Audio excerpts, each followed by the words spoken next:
गर्मियों की आमद है। गर्मी अपने आबोताब पे पहुंच चुकी है और फलों के शहंशाह आम साहब भी अपने तख्त पर विराजमान हो चुके हैं और लोग बड़े रग़बत से ये आम खाते हैं और बड़े इसका जूस भी बना के पीते हैं और इसके मुख्तलिफ़ अक़साम के चटनियाँ भी बनाते हैं, जिससे लोग बड़े शौक़ से खाते हैं। बात करते हैं हम यहाँ पे एक आम फरोशीन से बात करते हैं कि आम क्यों ये कितना पसंद करते हैं, सिर्फ आम बेचना ही पसंद करते हैं या आम खाना भी पसंद करते हैं?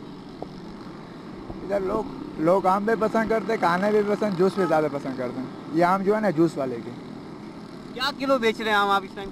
ये आम बेचेगा 110-120 रुपये किलो तक। आना 4,000 रुपये मन मेरे को आ रहा, मैं 100 रुपये पे कितना बेच लेते हैं आम तकरीबन? कितना प्रॉफिट होगा? मैं 2 मन तक बेच सकूँगा, 2 मन से 1.5 मन तक हम बेच सकेंगे। कितना खरीदार है आम का इस टाइम? कितना?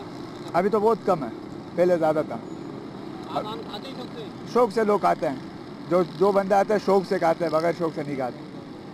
लॉकडाउन की जो पोजीशन चल रही है इसमें कारोबार की क्या सूरत है? अभी तो बहुत गिरा हुआ कारोबार, तो ऐसा गिरा हुआ हमारा मैंने अपना गोदाम बंद किया, अभी मजबूरी से आम लगा रहा हूँ।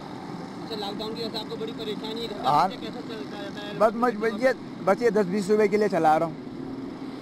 ये फल फरोख्त का यही कहना है कि जी लॉकडाउन की वजह से जो सूरत बड़ी गंभीर हो चुकी है, लोगों की जेब इजाज़त नहीं देती कि वो आम इतना महंगा खरीद सके। 140 रुपये से लेकर 200 रुपये तक आम के रेट आ चुके हैं और बहुत मुश्किलात का शिकार है।